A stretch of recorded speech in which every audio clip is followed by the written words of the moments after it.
Lo que cada creyente debería saber sobre la tentación. John Owen. Capítulo 3.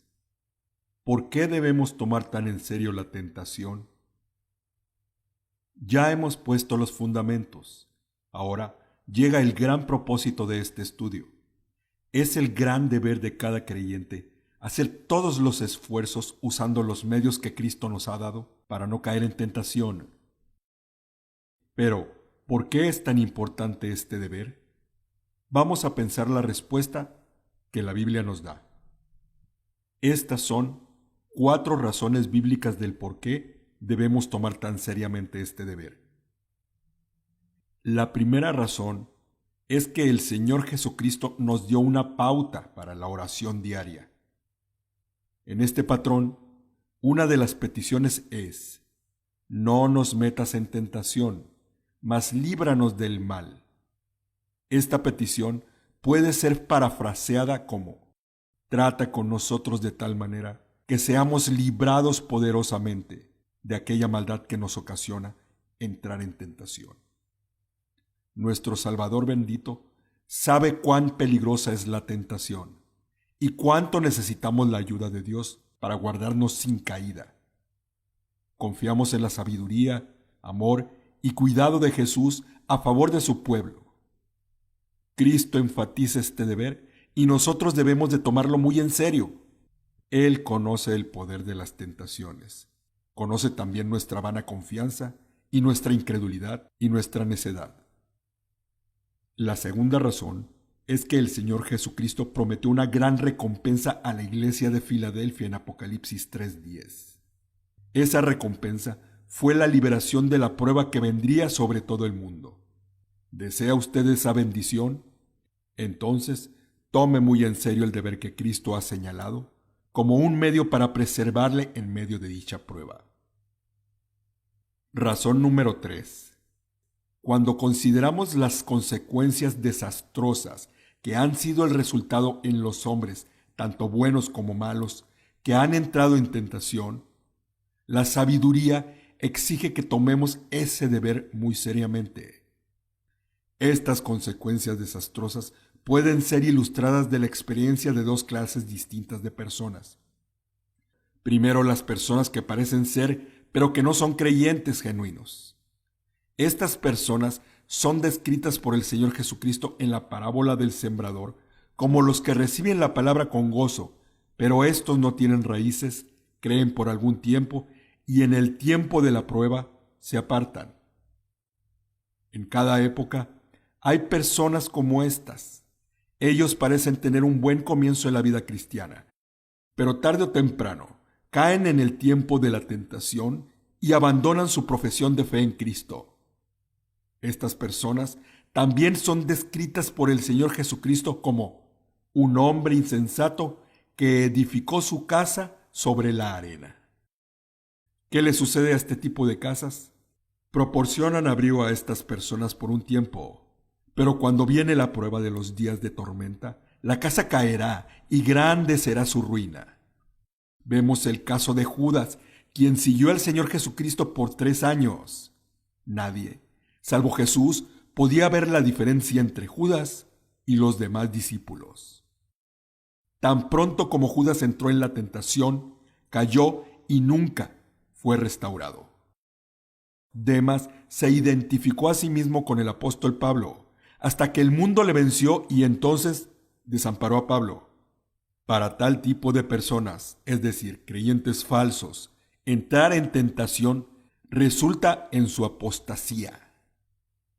En muchos casos, la apostasía es tan evidente que todos la pueden ver, pero en otros casos solamente será evidente en el día del juicio.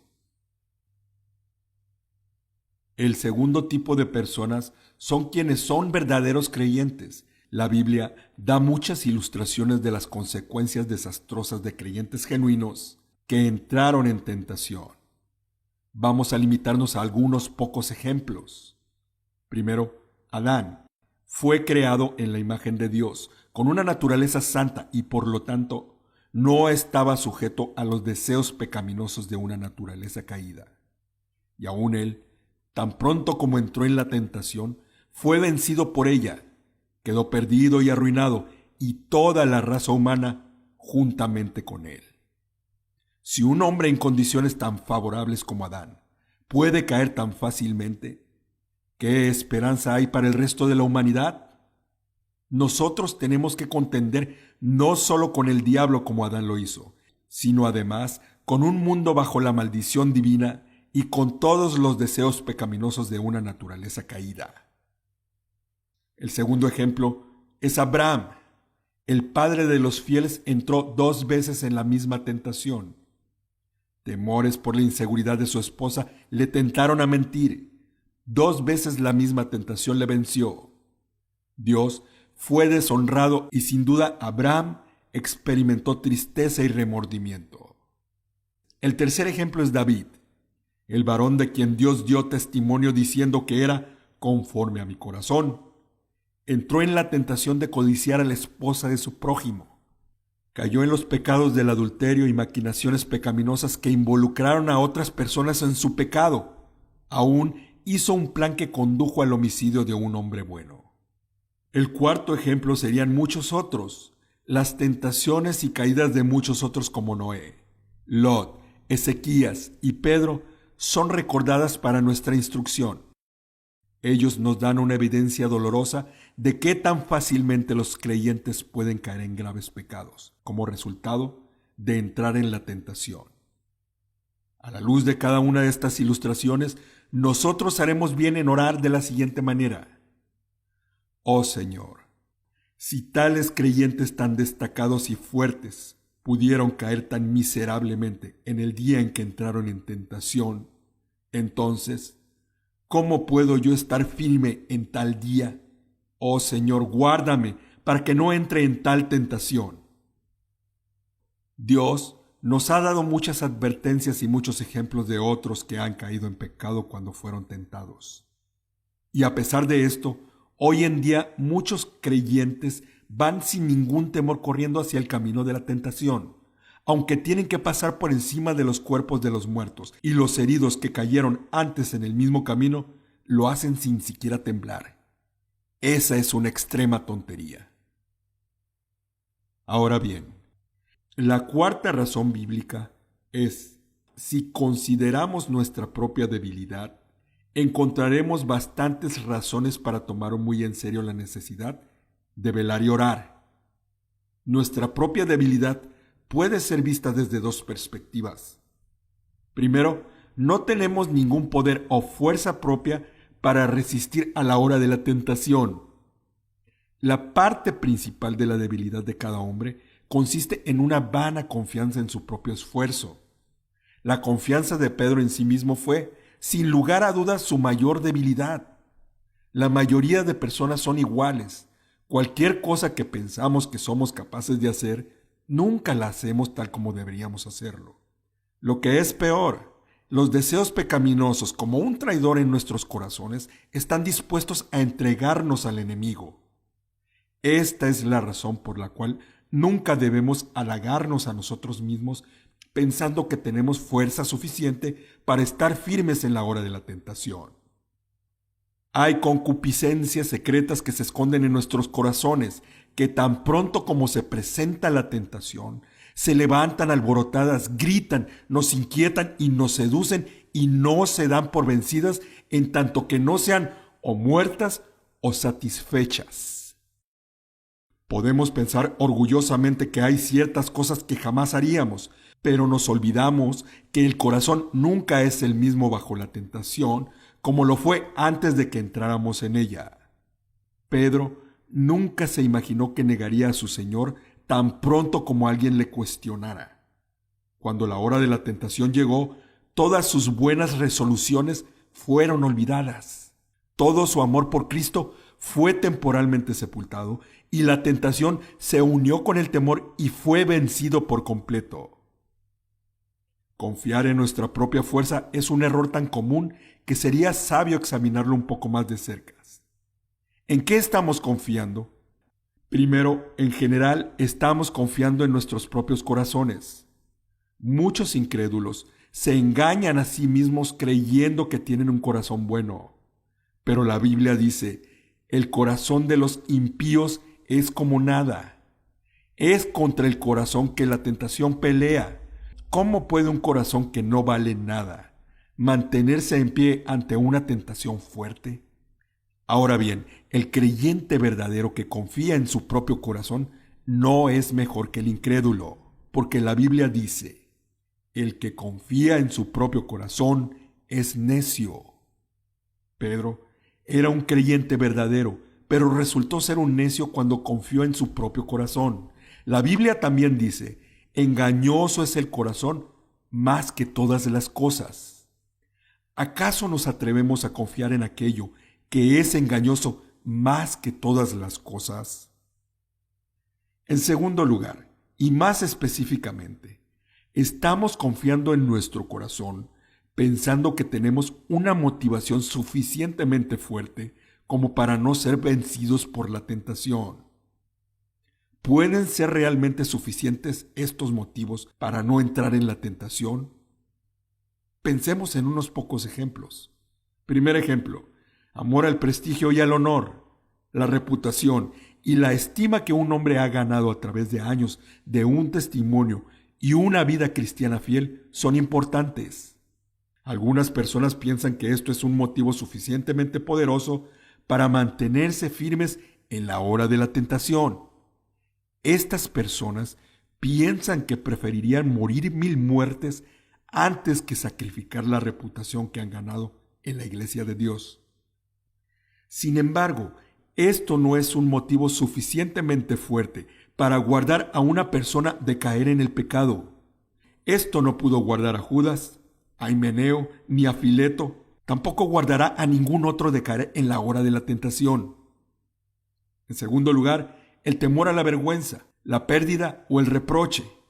Algunas personas confían en que el mero temor de que puedan traer vergüenza y reproche sobre sí mismos o sobre la causa de Cristo es un incentivo suficientemente fuerte para estar firmes en la hora de la tentación. Pero esto solamente puede tener aplicación en las tentaciones que incluyen pecados abiertos y visibles. No tienen poder para frenar los pecados ocultos. Aquellos que dependen de esta motivación, en el día de la tentación descubrirán que no tienen el poder que ellos se imaginaban. En tercer lugar, el temor de una conciencia inquieta y el temor del infierno. El temor de una conciencia herida y del infierno son pensamientos que nos ayudarían si fuéramos a considerarlos frecuentemente. Sin embargo, estos temores en sí mismos no son ninguna garantía de que estaremos firmes en la hora de la tentación. Hay cuando menos 3 razones por las cuales estas consideraciones fallan en preservarnos. La primera razón es que algunas veces la paz de conciencia que una persona quiere conservar no es más que una paz falsa. Después que David hubo pecado con Betsabé y antes de que el profeta Natán viniera, David estaba en paz. Esto era una paz falsa. Aún peor, muchos incrédulos piensan que tienen paz para con Dios, pero esta es igualmente una paz falsa. Tal como la paz falsa resulta inútil para el día del juicio, igualmente es inútil para el día de la tentación. Segundo, una paz verdadera de conciencia es de mucho valor. No obstante, por sí misma no será suficiente para preservar a una persona en la hora de la tentación. La causa de esto es que un corazón engañoso es capaz de producir una variedad de fuertes razones para justificar la pérdida de la paz de conciencia. Aquí tenemos algunas de ellas. Podría decir, otros creyentes han caído en tentación y no obstante han recuperado su paz. Si pierdo mi paz, la puedo recuperar. Otro ejemplo sería, esta maldad es pequeña y no me puede traer consecuencias graves. Cuando la hora de la tentación llega, estos y otros argumentos semejantes muy pronto cansarán al alma, hasta que ésta esté dispuesta a perder su paz. Tercero, pensar que el deseo de conservar nuestra paz de conciencia es suficiente para preservarnos de la hora de la tentación es como un soldado que piensa que mientras tenga puesto su casco, no será herido en la batalla. La paz de la conciencia es una parte de la armadura necesaria para vencer la tentación. No obstante, es solo una parte de esa armadura necesaria. Por lo tanto, la tentación encontrará un blanco no protegido. Ahora bien, algunos piensan que la maldad de pecar contra Dios los puede guardar de la tentación. Usted puede tener una conciencia vívida de la maldad de pecar contra Dios. Esto puede parecer una fuerte protección contra la hora de la tentación. ¿Cómo puedo pecar contra el Dios de mi salvación? Podría preguntarse, ¿cómo puedo herir a mi Salvador Cristo Jesús, quien murió por mí? Nuevamente tenemos que decir que esta protección en sí misma no es suficiente para preservarnos en la hora de la tentación. Cada día produce la evidencia triste de que esta consideración por sí sola fallará. Cada vez que un hijo de Dios cae en pecado, la tentación ha vencido esta protección. Hemos considerado nuestra debilidad desde la perspectiva de nuestra falta de poder. Ahora debemos considerar el poder de la tentación. Veamos el poder de la tentación para entenebrecer la mente. El juicio del hombre es afectado por la influencia de la bebida. En la misma forma, la tentación tiene el poder para entorpecer el juicio del hombre. El Dios de este siglo ciega las mentes de aquellos que no creen en el Evangelio para que no vean la gloria de Cristo. En una manera semejante, cada tentación disminuye la claridad del entendimiento y del juicio del hombre. La tentación ejerce este poder en una variedad de maneras, pero solo consideraremos tres de las más comunes. Primero, la tentación puede dominar la imaginación y los pensamientos de tal manera que uno no puede pensar en ninguna otra cosa. Cuando un hombre es tentado, hay muchas consideraciones que le traerían alivio, pero la tentación es tan fuerte que domina su mente y su imaginación. Es incapacitado para concentrarse en las cosas que le ayudarían. Es como un hombre que es dominado por un problema. Hay muchas formas de solucionar ese problema, pero él está tan preocupado con el problema mismo que queda ciego ante cualquier posible solución. Segundo, la tentación puede usar los deseos y las emociones para entorpecer la mente e impedir que piense con claridad. Cuando una persona permite que sus deseos o sus emociones controlen su pensamiento, entonces dejará de pensar con claridad. A menudo, la tentación cautivará los deseos y las emociones de tal manera que la persona ya no tiene control completo de su razonamiento. Antes de que entre en la tentación particular, puede ver con claridad que cierto curso de acción está equivocado. Sin embargo, cuando la tentación ha obrado sobre sus deseos y emociones, ya no podrá pensar con claridad. Muy pronto estará pensando en cómo justificar o excusar sus acciones pecaminosas. Tercero, la tentación provocará los deseos malos del corazón del hombre de tal manera que estos deseos controlarán la mente. El deseo pecaminoso es como un fuego, y la tentación es el combustible que lo hace arder y salir fuera de control. Frecuentemente, la razón del hombre le persuadirá a poner un freno sobre sus deseos pecaminosos, recordándole de las consecuencias de lo que desea hacer. Si el fuego de la tentación obra sobre el deseo pecaminoso, entonces la razón ya no tendrá el poder para detenerlo. Nadie sabe la violencia y el poder de un deseo pecaminoso hasta que se encuentra con una tentación especialmente adecuada para tal deseo.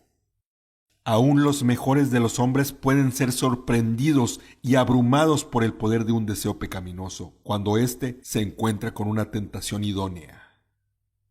Piense en qué tan pronto el temor de Pedro le arrastró para negar a su Señor. ¿Acaso se atrevería a considerarse como fuerte cuando tiene un enemigo tan poderoso? La segunda consideración del poder de la tentación es el poder de la tentación en una comunidad. En Apocalipsis 3:10, el Señor habla de la hora de prueba que ha de venir sobre el mundo entero para probar a los que moran sobre la tierra. Esta hora de prueba vino para probar a los descuidados creyentes profesantes de aquel tiempo. Satanás vino como un león para desviarlos de la verdad. Vamos a pensar acerca de 3 aspectos de esta clase de prueba. Primer aspecto. Esta clase de prueba es un juicio de Dios en el cual tiene 2 propósitos. El primero es castigar al mundo que ha menospreciado su evangelio. El segundo es para juzgar a aquellos que falsamente dicen ser creyentes. Esto significa que la prueba tiene un poder especial para cumplir el propósito de Dios. La Biblia habla de personas que no recibieron el amor a la verdad para ser salvos. Personas que no creyeron a la verdad, sino que se complacieron en la injusticia. A fin de castigarlos, Dios les envía un espíritu de error para que crean la mentira, a fin de que sean condenados. Dios no ha cambiado. En su santa soberanía, todavía envía tales pruebas, las cuales nunca son en vano, sino que Dios les da poder para cumplir lo que Él quiere. En segundo lugar, esta clase de prueba incluye la tentación de seguir el mal ejemplo de otros creyentes profesantes que tienen una reputación de ser piadosos. En los tiempos cuando la iniquidad aumenta, las normas generales de la piedad entre el pueblo de Dios disminuyen y se debilitan. Esta declinación empezará con unos pocos creyentes que comiencen a volverse negligentes en sus deberes cristianos, descuidados y mundanos. Estos creyentes se sienten libres para seguir sus deseos pecaminosos. Quizás al principio otros creyentes les condenarán y les redarguirán, pero después de un tiempo se conformarán a su mal ejemplo. Muy pronto, los verdaderamente piadosos serán la minoría y los otros la mayoría. Debemos tomar muy en serio el siguiente principio: un poco de levadura leuda toda la masa. ¿Qué se necesita para cambiar completamente el ambiente moral de una iglesia? Solo se necesita que unos cuantos creyentes de una buena reputación continúen en su declinación espiritual y que la justifiquen ante los demás. Pronto, una multitud seguirá su mal ejemplo. Es más fácil seguir a los muchos para hacer el mal que mantenerse firmes a favor de la justicia. El mismo principio es verdad en cuanto a las enseñanzas falsas. ¿Qué se necesita para cambiar la posición doctrinal de una iglesia? Todo lo que se necesita es que unos pocos creyentes de buena reputación promuevan y justifiquen la enseñanza falsa. No pasará mucho sin que la multitud comience a seguirles. Muy pocos creyentes se percatan de cuán fuerte es la tentación para seguir el ejemplo de otros. En cada época, los creyentes deberían aprender a no poner su confianza en los hombres piadosos, sino en la palabra de Dios. Si somos humildes, consideraremos seriamente las opiniones y las prácticas de aquellos que tienen una reputación de ser piadosos. Sin embargo, si sus opiniones y sus prácticas son contrarias a la palabra de Dios, no debemos seguir su ejemplo. En tercer lugar, esta clase de tentación generalmente incluye fuertes razones para seguir a la multitud hacia el mal. En el punto anterior, señalamos que hay una fuerte tentación para seguir el ejemplo de personas que tienen una buena reputación. Además, estos líderes del mal pueden dar buenas razones para defender sus opiniones y prácticas. ¿Está usted dispuesto a pensar por sí mismo o permitirá que otros piensen por usted? Si es así, entonces usted será muy fácilmente desviado por las conclusiones falsas de otros. Por ejemplo, el Nuevo Testamento, sin lugar a dudas, da una enseñanza muy clara con relación a la libertad que los creyentes tienen en Cristo. Tristemente, no es difícil para algunos pervertir esta enseñanza. Poco a poco, pero ciertamente, las salvaguardas de la santa ley de Dios son quitadas y la libertad cristiana es convertida en un pretexto para el pecado. Si los creyentes pudieran ver desde el principio hasta dónde les conducirá esta enseñanza, con horror le volverían la espalda. Pudiera ser que algunos de estos maestros no se percaten al principio de las consecuencias que sus enseñanzas les traerán. Al principio, su desviación pudiera parecer pequeña e insignificante. Sin darse cuenta, los maestros y sus seguidores se desvían cada vez más de la verdad hasta que cambian la verdad de Dios por una mentira. Por ejemplo, hoy en día hay un número creciente de cristianos profesantes que están dispuestos a minimizar y aún a negar la condenación bíblica de las prácticas homosexuales. Esta es una ilustración moderna de esta advertencia. Otras ilustraciones de las desviaciones de los tiempos modernos son métodos y tácticas de evangelismo que no tienen ningún apoyo bíblico. La omisión en la predicación evangelística de la necesidad del arrepentimiento y la sumisión al señorío de Cristo.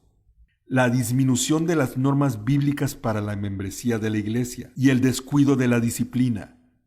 La omisión o el abierto rechazo de doctrinas tan fundamentales como la predestinación, la depravación humana y la necesidad de una obra especial del Espíritu Santo para convertir a los inconfesos, la falta de una enseñanza clara sobre las evidencias de la regeneración y las normas bíblicas para el proceso de la santificación y la mortificación del pecado.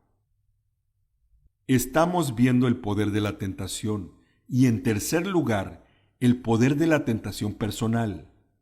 Ya hemos tratado en parte con el poder de la tentación para afectar al individuo. Ahora añadiremos 2 puntos más.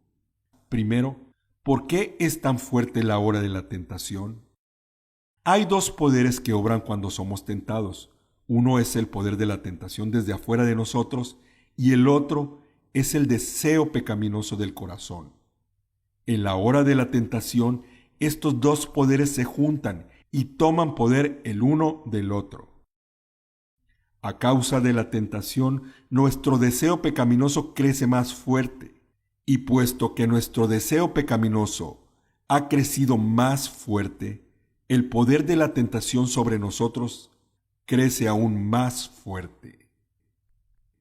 Hay algunas personas, incluso algunos creyentes, quienes en un tiempo nunca hubieran pensado en caer en ciertas prácticas pecaminosas, y ahora están cometiéndolas con muy poca vergüenza o remordimiento. Pero, ¿cómo es que llegó a suceder esto? Podemos ilustrar este proceso con un ejemplo que ha llegado a ser demasiado común: el rompimiento de un matrimonio cristiano a causa del adulterio. Cuando estas personas se casaron, tenían la sincera intención de permanecer fieles.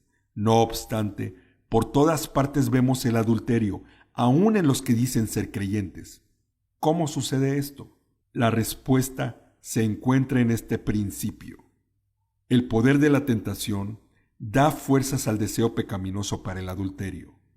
Como el deseo pecaminoso es fortalecido, así el poder de la tentación crece hasta que el poder combinado de los 2 persuade a cometer el pecado del adulterio. Este no es un evento que ocurra repentinamente. Hubo un proceso que tuvo lugar, un proceso que probablemente tardó muchos años antes de que el pecado mismo fuese cometido. Generalmente, este proceso sucede más o menos en la forma siguiente. Después de algunos años de vida matrimonial, uno de la pareja experimenta la tentación de ser infiel. Esta tentación encuentra una respuesta debido a que despierta el deseo pecaminoso que ya estaba en el corazón. La primera tentación encuentra una reacción, pero el alma la resiste en parte. Quizás se sienta ultrajada al contemplar tal posibilidad. No obstante, aunque la tentación haya sido resistida, ya ha entrado en el alma y ha empezado su obra de fortalecer el deseo pecaminoso para tal pecado. La tentación en varias maneras distintas alimenta ese deseo. Así, el deseo crece y como resultado, la tentación misma crece en fuerza. Después de un tiempo, el deseo pecaminoso ha crecido tanto que solo necesita tener una oportunidad favorable y el pecado será consumado. Hay una sola manera satisfactoria de resistir la tentación, y esta es tratando directamente con los deseos pecaminosos que la tentación trata de fortalecer. Tan pronto como seamos conscientes del deseo pecaminoso, no importa si sea la ambición, el orgullo, la mundanalidad, la impureza o lo que sea, debemos esforzarnos para mortificar este deseo. La alternativa es esta: debo matar el deseo pecaminoso o terminará matándome a mí. Segundo, también debemos considerar que la tentación afecta la totalidad del alma y no solo el deseo pecaminoso que es despertado. Podemos ilustrar este punto regresando al ejemplo anterior. Cuando la primera tentación para ser infiel viene al creyente, su razón le dirá que esta tentación debe ser resistida. Sin embargo, cuando la tentación ha hecho su entrada en el alma, empezará a obrar sobre sus razonamientos. La razón debería ser gobernada por la conciencia y oponerse a la tentación. No obstante, llega a ser gobernada por el deseo y comienza a favorecer a la tentación. Mientras que el deseo pecaminoso se fortalezca en una u otra manera, finalmente arrastrará toda el alma. Otra vez notemos que un proceso está sucediendo. Al principio, la razón dirigida por la voz de la conciencia se opone a la tentación. Una vez que la tentación haya entrado en el alma, encontraremos que la razón empieza a obrar progresivamente en favor de la tentación. Muy pronto, la razón que anteriormente no podía ni contemplar tal pecado, lenta, pero ciertamente comenzará a contemplar el placer que este pecado pudiera traerle. Paso a paso, la razón es usada para acabar con el temor y la aversión del pecado. Al final, la razón animará y justificará el mismo pecado que antes ni siquiera podía contemplar. Es espantoso considerar el poder de la tentación para pervertir el uso de la razón para sus propios fines pecaminosos. Aprendan de su propia experiencia y de la de otros. ¿Qué le ha enseñado su experiencia con la tentación en el pasado?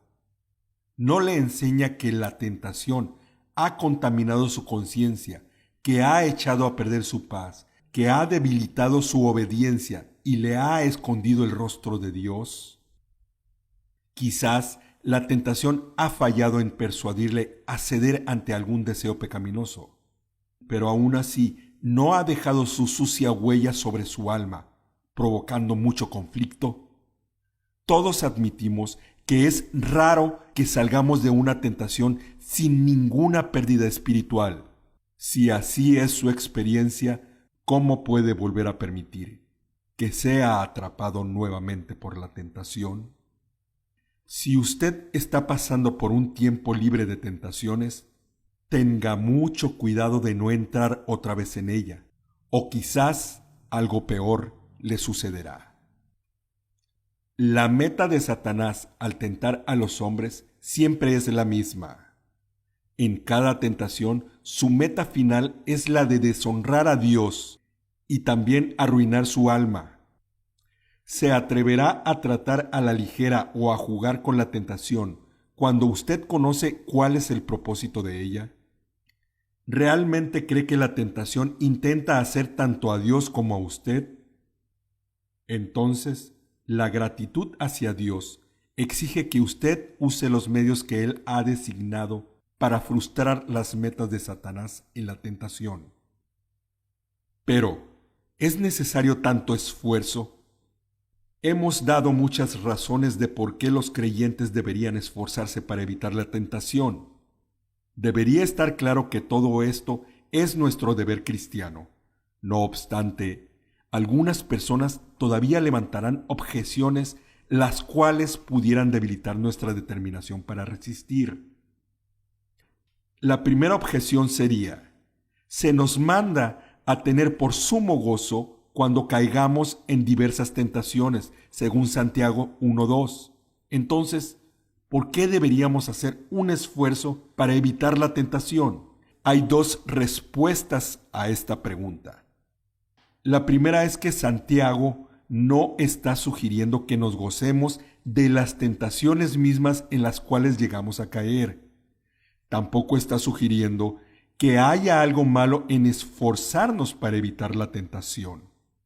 Lo que está diciendo es lo siguiente: hay ocasiones en la providencia de Dios cuando tenemos que enfrentarnos con la tentación. En estas ocasiones debemos regocijarnos no en la tentación misma, sino en el propósito de Dios en permitir la tentación. Vea Santiago 1 del 3 al 4. Ahora bien, la segunda respuesta sería: como ya hemos anotado en el primer capítulo, la Biblia usa la palabra tentación en dos sentidos. Santiago mismo usa la palabra en dos sentidos diferentes. En el primer sentido es Dios quien está usando la tentación como una prueba para un propósito bueno. En el segundo sentido, la palabra trae la idea de tratar de persuadir hacia el pecado, y es solamente el diablo quien tienta de esa manera. Nadie puede regocijarse de ser tentado a pecar por el diablo, porque la meta de tal tentación siempre será mala. Dios encamina las pruebas para nuestro bien. No obstante, esto puede dar lugar al diablo para tentarnos a pecar. Debemos regocijarnos en la prueba y al mismo tiempo buscar cómo evitar cualquier tentación a pecar que pudiera surgir de la prueba. Estamos considerando si es necesario esforzarnos tanto para evitar la tentación, y estamos viendo las objeciones que normalmente se tienen a tal esfuerzo. La segunda objeción sería que Jesucristo mismo fue tentado. Entonces, ¿cómo puede ser malo para nosotros tener una experiencia semejante? Además, Hebreos 2, del 1 al 18, indica que esta experiencia fue ventajosa porque le ayudó a ser un sacerdote misericordioso. Es cierto que Jesucristo fue tentado, pero es igualmente cierto que no se colocó voluntariamente en el camino de la tentación.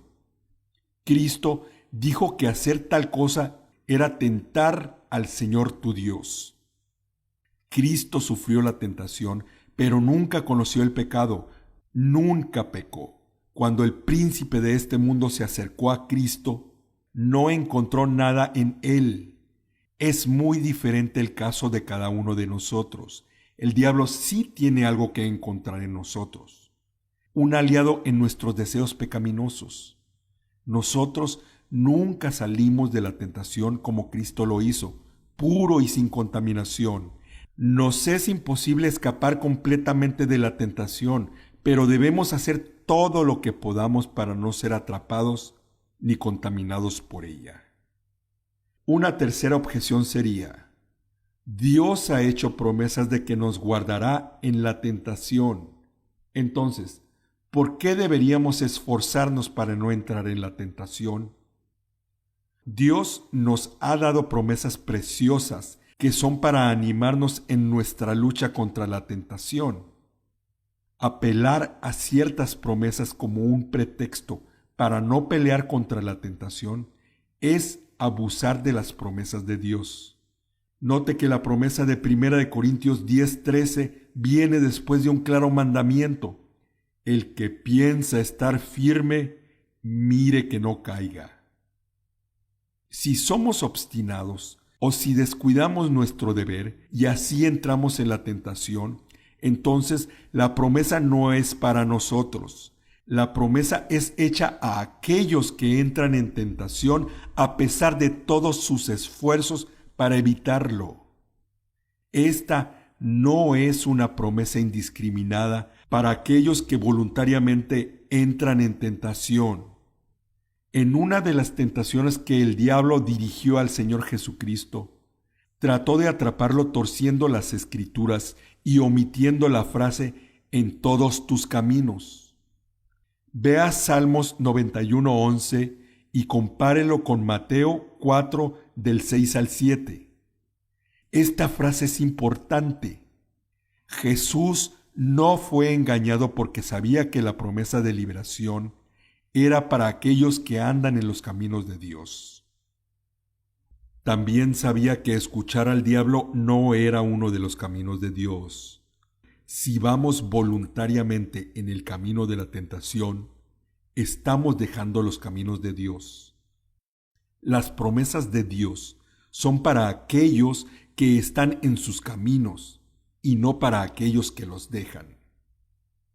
Un hijo de Dios sabe que la gracia de Dios es suficiente para guardarle de apartarse de Dios. Sabe que un hijo de Dios no puede perecer. Vea Juan 10:28. Este conocimiento no le anima para ser descuidado con respecto a la tentación.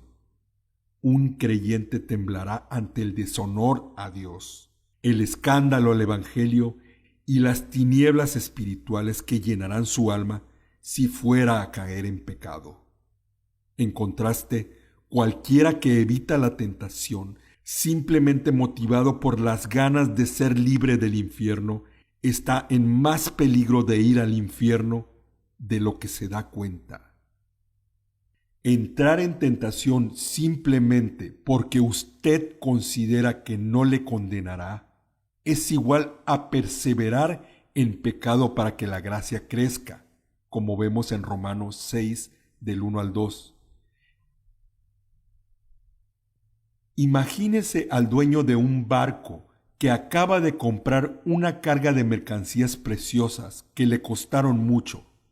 Sería un tonto si voluntariamente permitiera que el barco se estrellara contra las rocas simplemente porque pensaba que él podría nadar hasta la orilla y ponerse a salvo.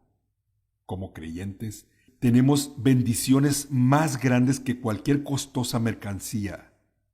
Tenemos consuelo, paz y gozo. Podemos llevar gloria a Dios y honor al Evangelio.